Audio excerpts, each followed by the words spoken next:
கிறிஸ்துவுக்குள் பிரியமானவர்களே, நாம் இந்த நாளிலும் தேவனுடைய நாமங்களை குறித்து நாம் தியானிக்க போகிறோம். வேதத்திலே தேவனுடைய நாமங்கள் அநேகம் எழுதப்பட்டிருக்கிறது. தேவனுக்கு அநேக நாமங்கள் கொடுக்கப்பட்டிருக்கிறது. அவர் அம் அ நம் நம் ஒவ்வொருவரையும் பெயர் சொல்லி அழைத்திருக்கிறார் என்று சொல்லி நாம் வேதத்திலே நாம் பார்க்கிறோம்.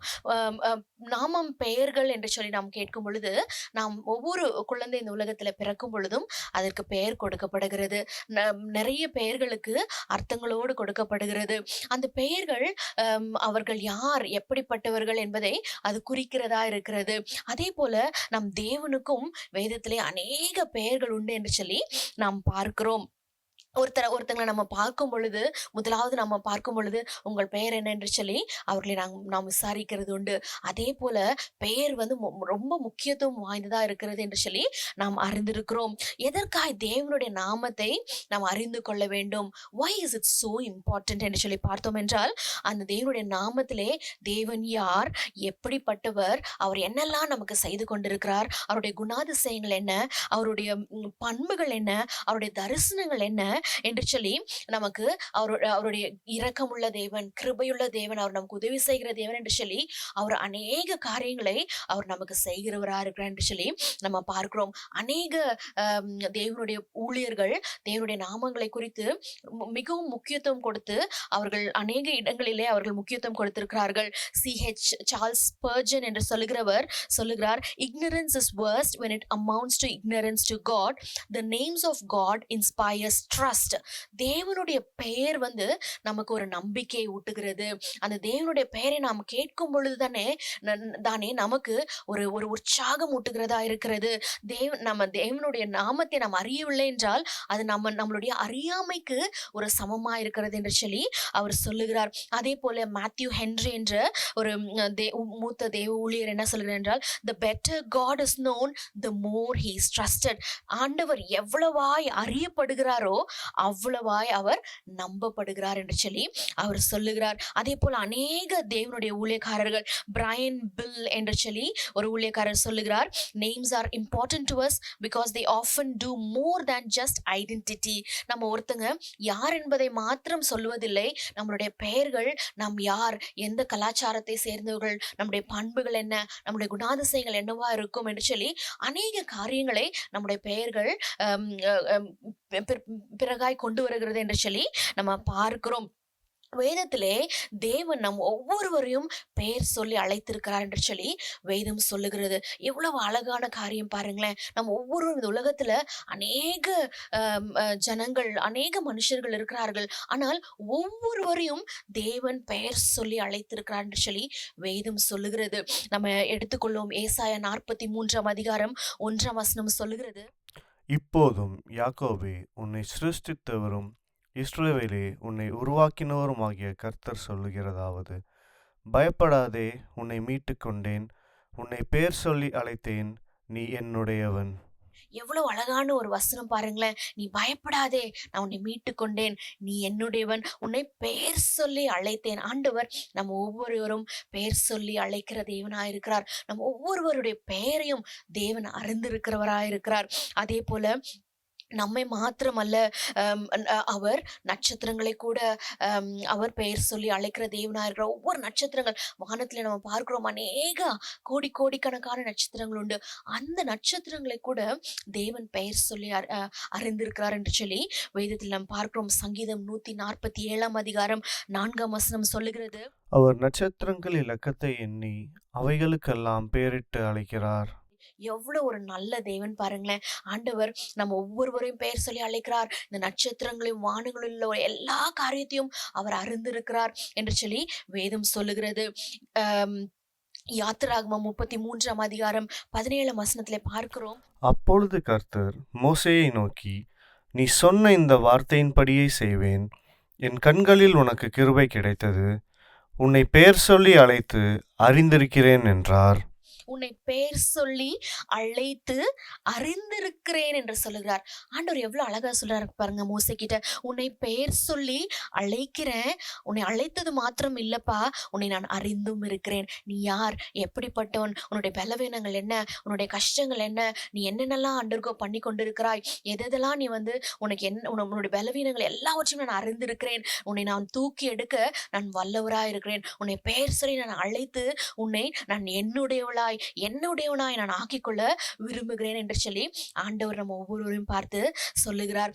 நம்ம பார்த்தோம், நட்சத்திரங்களை பெயர் சொல்லி அழைக்கிற தேவன் அவர் நம் மனுஷர்களை அவருடைய சாயலிலே படைத்திருக்கிறார் என்று சொல்லி ஆதியாகமத்துல நம்ம பார்க்கிறோம். அவர் தம்முடைய சாயலிலே நம் ஒவ்வொருவரையும் படைத்திருக்கிறார். நட்சத்திரங்களை பெயர் சொல்லி அழைக்கிற தேவன், அவருடைய சாயலை உருவாக்கின நாம் அவருக்கு எவ்வளவு விசேஷித்தமானவர்கள் இல்லையா? நம்ம வேதத்துல பார்க்கிறோம், தேவன் நம்மை உள்ளங்கைகளிலே வரைந்திருக்கிறார் என்று சொல்லி வேதம் சொல்லுகிறது. அவர் நம்மளை உள்ளங்கைகளிலே வரைந்து அவர் நம்மளை எப்பொழுது நோக்கி கொண்டிருக்கிறார். நம்முடைய பெயரை அறிந்து நம்முடைய ஒவ்வொரு நாளும் ஒவ்வொரு நிமிடமும் இஸ்ரவேலை காக்கிறவர் உறங்குவதுமில்லை தூங்குவதுமில்லை என்று சொல்லி வேதம் சொல்லுகிறபடி அவர் உறங்காதபடி அவர் தூங்காதபடி நம்மை நோக்கி கொண்டிருக்கிறார்.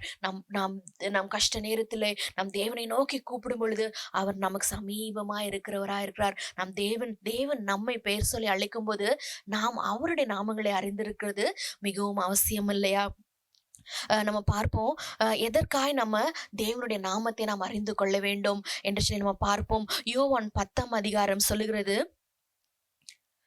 14ஆம் வசனம் 15ஆம் வசனம் சொல்லுகிறது, நானே நல்ல மேய்ப்பன், பிதா என்னை அறிந்திருக்கிறது போலவும் நான் பிதாவை அறிந்திருக்கிறது போலவும் நான் என்னுடையவைகளை அறிந்தும் என்னுடையவைகளால் அறியப்பட்டும் இருக்கிறேன். ஆடுகளுக்காக என் ஜீவனையும் கொடுக்கிறேன். 15ஆம் வசனம் அழகாய் சொல்லுகிறது, நான் என்னுடையவைகளை அறிந்திருக்கிறேன், என்னுடையவைகளால் அறியப்பட்டும் இருக்கிறேன். ஆண்டவர் நம்மை அறிந்திருக்கிறபடியால் ஆண்டவர் என்ன விரும்புகிறார்? நாமும் அவரை அறிந்து கொள்ள வேண்டும். அவர் எப்பேற்பட்டவர், அவர் நமக்கு என்னென்னலாம் செய்ய வல்லவராயிருக்கிறார், எவ்வளவு சமீபமாய் தேவன் நமக்கு இருக்கிறார். நாம் தேவனை நோக்கி கூப்பிடும் பொழுது அவர் நமக்கு சமீபமாய் இருந்து எல்லா காரியத்தையும் அவர் வாய்க்க பண்ணுகிறவராயிருக்கிறார் என்று சொல்லி வேதம் சொல்லுகிறது. அதே போல சொன்னது போல, நான் நல்ல மேய்ப்பன், என்னுடைய ஆடுகளை நான் அறிந்திருக்கிறேன் என்று நாம் பார்த்தோம். அதே போல ஏசாயா 52ஆம் அதிகாரம் 6ஆம் வசனத்திலே நாம பார்ப்போம், இது நிமித்தம் என் ஜனங்கள் என் நாமத்தை அறிவார்கள், இதை சொல்லுகிறவர் நானே என்று அக்காலத்திலே அறிவார்கள். இதோ இங்கே இருக்கிறேன் என்று கர்த்தர் சொல்லுகிறார். 6ஆம் வசனத்துல இப்படியா சொல்லுகிறது, இது நிமித்தம் என் ஜனங்கள் என் நாமத்தை அறிவார்கள், இதை சொல்லுகிறவர் நானே என்று அக்காலத்திலே அறிவார்கள். எழும்பு எழும்பு சீயோனே, உன் வல்லமையை தரித்துக்கொள், பரிசுத்த நகரமாகிய எருசலேமே உன் அலங்கார வஸ்திரங்களை உடுத்திக்கொள் என்று சொல்லி அந்த அதிகாரம் ஆரம்பிக்கிறது. இதோ இங்கே இருக்கிறேன் என்று கர்த்தர் சொல்லுகிறார். ஆண்டவர் இங்க சொல்லுகிறார், தன்னுடைய ஜனங்களை சொல்லுகிறார், எழும்பு சீயோனே, உன்னுடைய வல்லமையை தரித்துக்கொள், நீ பரிசுத்த நகரமாகிய எருசலேமே உன்னுடைய வஸ்திரங்களை உடுத்திக்கொள் என்று சொல்லி ஆண்டவர் நீ என்னுடையவன் என்று சொல்லி ஆண்டவர் ஒவ்வொரு தடவையும் இஸ்ரவேல் ஜனங்களை பார்த்து சொல்கிறார், நீங்க என்னுடையவங்கன்னு சொல்லிட்டு ஆண்டவர் சொல்லுகிறார். அப்ப ஆண்டவர் கூடுதலா என்ன சொல்லுகிறார் என்றால், என்னுடைய ஜனங்கள் என் நாமத்தை அறிவார்கள். நம்ம ஆண்டவர் அவருடைய நாமத்தை அறிந்து கொள்ள வேண்டும் என்று சொல்லி அவர் மிகவும் விரும்புகிறவராக இருக்கிறார் பிரியமானவர்களே. அதே போல சங்கீதம் 91ஆம் அதிகாரம் 14ஆம் வசனம் சொல்லுகிறது, அவன் என்னிடத்தில் வாஞ்சையா இருக்கிறபடியால் அவனை விடுவிப்பேன், என் நாமத்தை அவன் அறிந்திருக்கிறபடியால் அவனை உயர்ந்த அடைக்கலத்திலே வைப்பேன். சங்கீதக்காரன் அழகா சொல்லுகிறார், அவன் என்னுடைய நாமத்தை அறிந்திருக்கிறபடியால். நம்ம கர்த்தருடைய நாமத்தை நாம் அறிந்திருக்கும் பொழுது ஆண்டவர் என்ன சொல்லுகிறார்? அவனை உயர்ந்த அடைக்கலத்துல வைப்பேன்.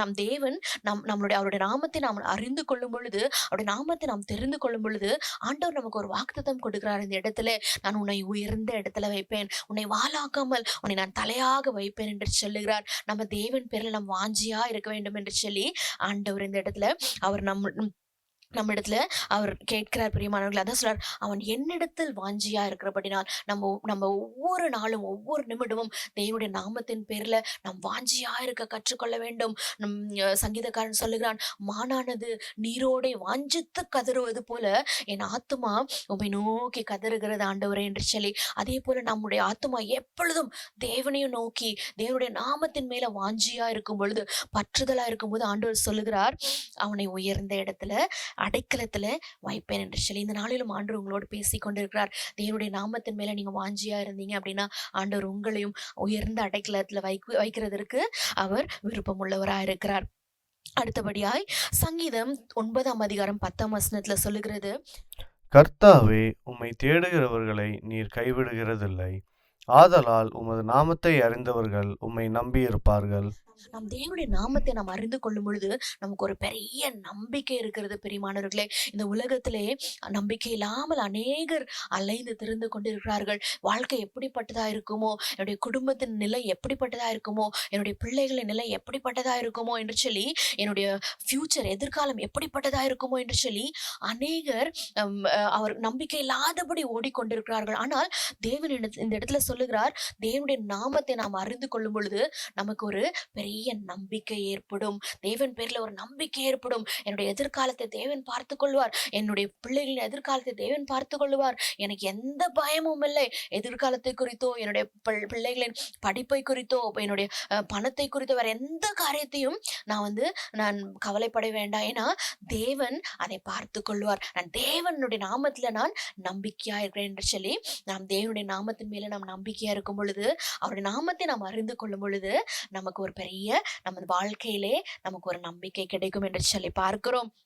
அதே போல யோவான் 14ஆம் அதிகாரம் 13, 14ஆம் வசனம் சொல்லுகிறது, நீங்கள் என் நாமத்தினாலே எதை கேட்பீர்களோ, குமாரனில் பிதா மகிமைப்படும்படியாக அதை செய்வேன். என் நாமத்தினாலே நீங்கள் எதை கேட்டாலும் அதை நான் செய்வேன். யாராவது இந்த மாதிரி நம்மள்ட்ட சொல்ல முடியுமாங்க? என் பேர்ல நீங்க எதை கேட்டாலும் நான் உங்களுக்கு தருவேன்னு சொல்லி யாராவது நம்மள்ட்ட சொல்ல முடியுமா? ஆனா ஆண்டவர் இந்த வேளையில சொல்லுகிறார், என்னுடைய நாமத்தினாலே பிதா குமாரனில் மகிமைப்படும்படியாய் நீங்கள் எதை கேட்டாலும் தேவன் கொடுக்கிறேன் என்று சொல்லுகிறார். நம்மளுக்கு அநேக தேவைகள் உண்டு இந்த உலகத்துல.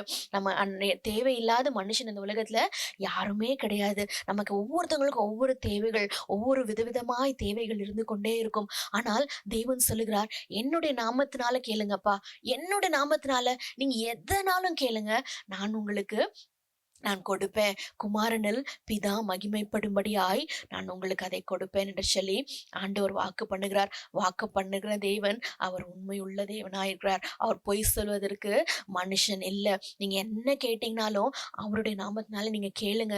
ஒருவேளை தாமதம் ஆகலாம், ஆனால் நிச்சயமாய் தேவன் உங்களுக்கு கொடுப்பார்.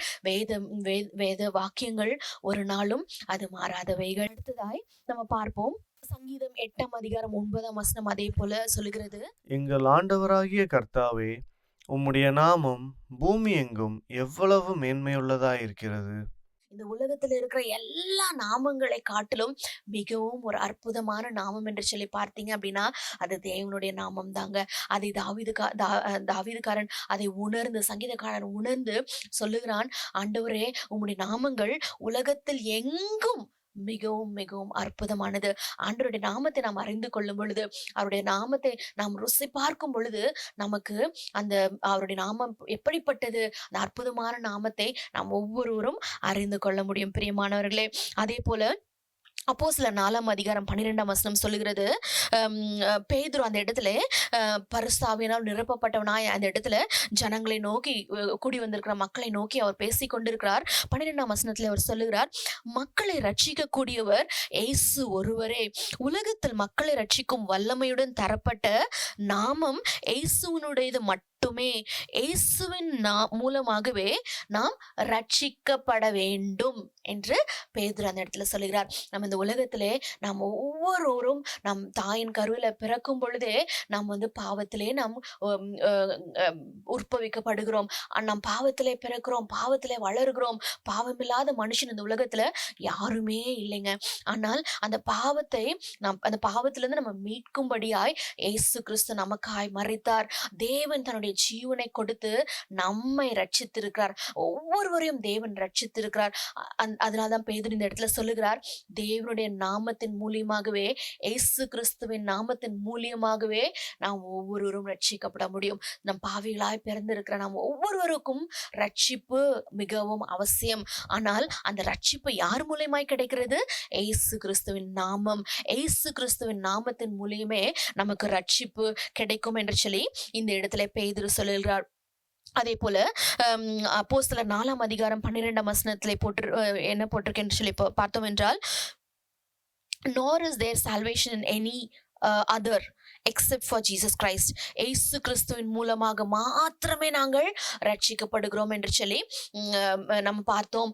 நீங்களும் நானும் ரட்சிக்கப்பட வேண்டும் என்றால் அந்த இயேசு கிறிஸ்து நாமத்தை பிடித்துக் கொள்ளுங்கள். ஆண்டவரே, இயேசு கிறிஸ்துவே, நான் பாவியான மனுஷன் ஆண்டவரே, என்னை ரட்சிங்க என்று சொல்லி நான் என்னுடைய பாவத்திலிருந்து எனக்கு விடுதலை கொடுங்க ஆண்டவரே. இந்த பாவத்திலே நான் வாழ்ந்தது போதும், இதுவரைக்கும் நான் பாவத்துல நான் வாழ்ந்துட்டேன், நீ நான் பரிசுத்தமாய் வாழ வேண்டும் என்று ஆசைப்படுகிறேன். பாவத்திலிருந்து விடுதலை அடைந்து நான் பரிசுத்தமாய் வாழ வேண்டும், நான் நீதியுள்ளவனாய் வாழ வேண்டும், நான் ஒரு நீதிமானாய் வாழ வேண்டும், நான் உம்மை போல நான் வாழ வேண்டும் என்று சொல்லி நாம் தேவனிடத்துல நாம் கேட்கும் பொழுது, இயேசு கிறிஸ்துவின் நாமத்தை நோக்கி நாம் கூப்பிடும் பொழுது, ஆண்டவரே இயேசுவே என்னை நீங்க ரட்சிங்க என்று சொல்லி நாம் கேட்கும் பொழுது, அவர் நமக்கு சமீபமாய் வந்து நம்ம ஒவ்வொருவரையும் ரட்சிப்பதற்கு அவர் உண்மையும் நீதியும் உள்ளவராக இருக்கிறார். பிரியமானவர்களே, வெளிப்படுத்தின விசேஷம் 3ஆம் அதிகாரம் 12ஆம் வசனம் சொல்லுகிறது, ஜெயங்கொள்ளுகிறவன் எவனோ அவனை என் தேவனுடைய ஆலயத்திலே தூணாக்குவேன், அதினின்று அவன் ஒரு காலும் நீங்குவதில்லை. என் தேவனுடைய நாமத்தையும் என் தேவனால் பரலோகத்திலிருந்து இறங்கி வருகிற புதிய எருசலேமாகிய என் தேவனுடைய நகரத்தின் நாமத்தையும் என் புதிய நாமத்தையும் அவன் மேல் எழுதுவேன். எவ்வளவு அழகான ஒரு வசனம் பாருங்க. நாம் இந்த உலகத்திலே எல்லா பாவங்களையும் மேற்கொள்ளும் பொழுது, மேற்கொண்டு நாம் தேவனுடைய பலத்தினால நம்ம எல்லா காரியத்தையும் நாம் ஜெயம் கொள்ளும் பொழுது, ஆண்டவர் சொல்லுகிறார், நமக்கு ஒரு புதிய நாமத்தை கொடுப்பேன் என்று சொல்லி. நம்ம உலகத்தில் இருக்கும் பொழுது நமக்கு நாமங்கள் கொடுக்கப்படுகிறது. ஆனால் நம் பரலோக ராஜ்யத்துக்கு நாம் போகும் பொழுது, நம் பரிசுத்தவான்களாய் ரட்சிக்கப்பட்டவர்களாய் நம்ம போகும் பொழுது, ஆண்டவர் சொல்லுகிறார், நான் உங்க ஒவ்வொருவருக்கும் புதிய நாமத்தை நான் கொடுப்பேன் என்று சொல்லி. அந்த நாமத்திலே ஒரு வல்லமை உண்டு, அந்த நாமத்திலே ஒரு விடுதலை உண்டு, இயேசு கிறிஸ்து நாமத்திலே ஒரு விடுதலை உண்டு என்று சொல்லி நம்ம பார்த்தோம் இல்லையா? அதே போல நமக்கும் தேவன் ஒரு புதிய நாமத்தை கொடுத்து அவர் நம்மை அழகு பார்க்கிறவராக இருக்கிறார் என்று சொல்லி நம்ம பார்க்கிறோம். பிரியமானவர்களே, இம்மட்டுமாய் நம்ம தேவனுடைய நாமங்கள் எதற்காய் நம்ம தெரிந்து கொள்ள வேண்டும், அவருடைய நாமத்துல என்ன எவ்வளவு வல்லமை உண்டு, அந்த நாமத்தை நாம் எதற்கு நாம் தெரிந்து கொண்டு நாம் எப்படியெல்லாம் தேவனுடைய நாமங்களை நம்ம அவர் அறிந்து கொண்டு அவரை துதிப்பதற்கும் அவரை ஆராதிப்பதற்கும் அவரை நாம் போற்றுவதற்கும் அது மிகவும் முக்கியத்துவம் வாய்ந்ததா இருக்கிறது என்று சொல்லி நம்ம பார்த்தோம். அடுத்தபடியாய் நம்ம நாம் தேவனுடைய நாமத்தை அறிந்து கொள்ளும் பொழுது நமக்கு என்ன பயன்கள் உண்டு என்று சொல்லி நம்ம தொடர்ச்சியாய் நம்ம பார்ப்போம்.